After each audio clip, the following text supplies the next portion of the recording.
Okay, so we're going to set up our grid for our texture project, and you were asked to select a photo.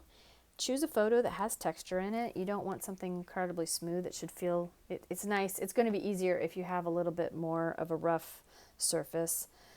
Then what you're going to do is crop it so that you draw the edges so that they're very easy to distinguish. You're not having to deal in like 5/8 inches and all that kind of stuff. So I rounded, I cropped out. You can see here how I just crossed off and I cropped these edges tight so that what I have is a 7-inch top and a 10-inch side. And then I redrew that grid over here. I have 7 inches by 10 inches. Then the next thing you're going to want to do is label that so that you can not, I mean, it's so easy in here to not know what square you're dealing with in the very center. So you want to either put numbers at the top or letters at the top. I chose letters, but just put those letters at the top and then go ahead and put the reverse, whatever you did at the top, do the other. So I did letters at the top, numbers on the sides. It doesn't matter which way, it's just however you want. But that way you can take a look and say, all right, I'm somewhere in the middle and I really, what is that? Where is that? Over here. And you can say, okay, that's D4, and you can look over on your reference photo and say D4, that's the square. Okay, so that's why that's helpful. Another thing when you grid, you want to keep in mind is that you can turn your paper any way you want when you're drawing. And in fact, I advise it because we tend to like to make logical decisions, such as this is a mouth. A mouth might look something like, if you were to just kind of make it up and not really notice, you might make a choice that's very symmetrical or, kind of simplified. And in fact, I think you can see this is definitely not what you might choose out of your logic. It definitely has a different look, which is what gives him this expression. So you really want to pay attention to that. And drawing is a whole lot of seeing. It's not so much how you move your hand. We've talked about that before. So let's just dive into the center. I just kind of warmed up before I started the camera rolling, and I got some main lines in here. We are not going to put any detail in. All I'm trying to get you to do is make sure that you have the basic lines correct. So you're trying to find the large shapes and outline those large shapes in your texture drawing. So let me go sideways a second because I think the camera might pick it up a little bit better. So I looked at the first row and I was looking for basic shapes that I can follow, and I see this very dark shape here, and so over here I followed it, and I'm going to make it a little bit bigger, but I'm just going to go ahead and grab the shape that I might need for my texture drawing, and we will move these lines over to another piece of paper later. But we want to make sure that all the contour lines, all the outlines are right. So I can just go in, actually, do you see how it's kind of a zigzag through the forehead? So I can go ahead and kind of I'm giving myself information so that when I go to do all the texture work, I'll have all these lines down, and then I can go ahead and just fill in the texture part. Then we will let the piece of paper dry for a long time and go ahead and erase our lines, and it's going to come out great. So you're just looking for main lines. You're doing absolutely no texturing, no shading, none of that. You're just looking for main lines, such as the eyeball. Let's do that. Let's go. I was started on this eye. Let's go to the other eye. All right, so wow, one thing that this grid really exposes, again, we talked about logic. Do you see how this grid shows that, look how much higher up this eyeball is than that one, how much wider it is than this one.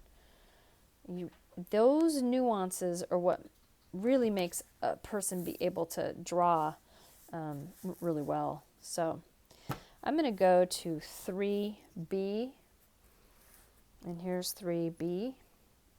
There we go, 3B.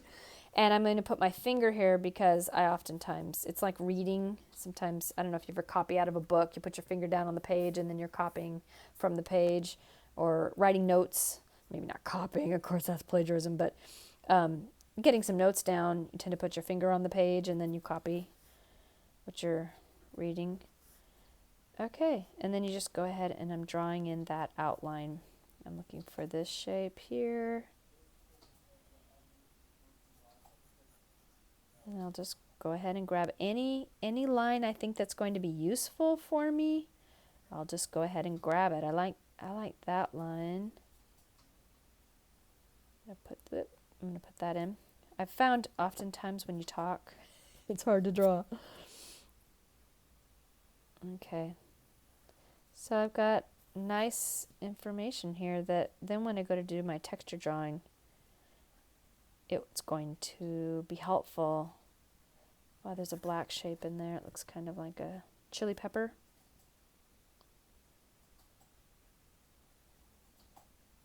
Now, I have another video that I'll probably include on the website, but it shows how to do all that Xing.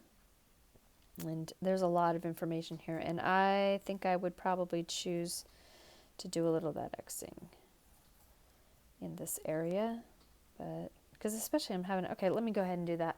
So I have outlines, but I am going to need a little more help because I just think the framework is tough.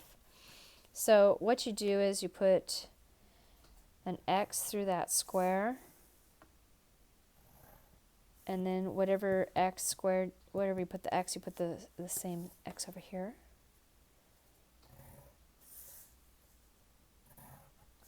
And that just gives you a little more framework to work from. So now I can sit there and say, okay, let me compare this. Make sure I'm still in the frame there. Oh yeah, wow, I was way off.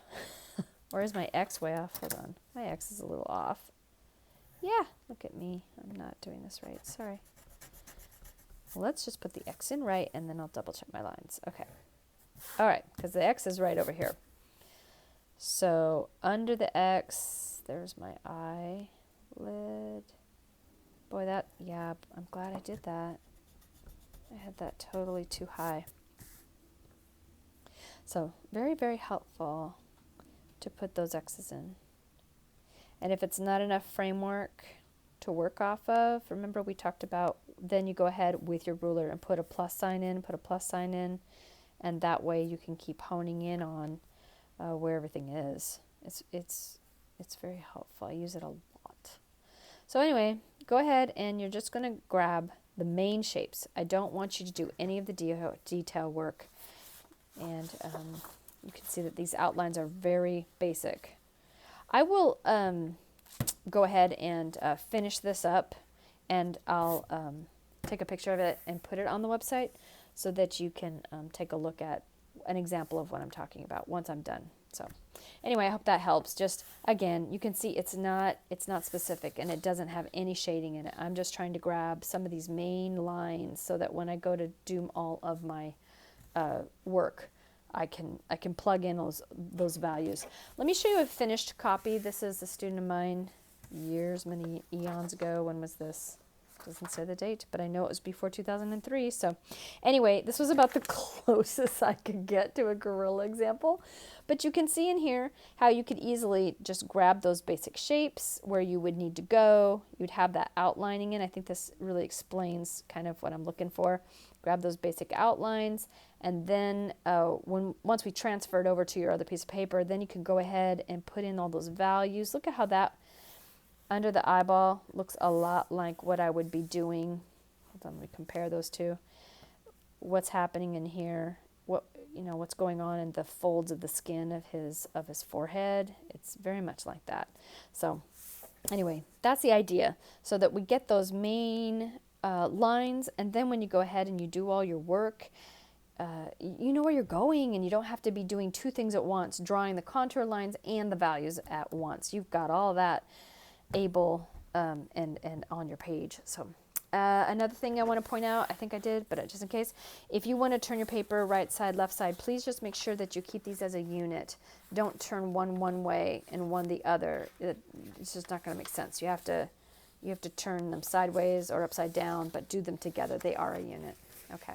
All right, I'll finish this up. I'll have a PDF at the bottom, and you can take a look at a finished product of what I'm talking about. You are going to see X's and lines and things in it. It's going to look a little messy, but when all is said and done, the only thing we're going to copy are the main lines that we found. Okay. All right. Take care.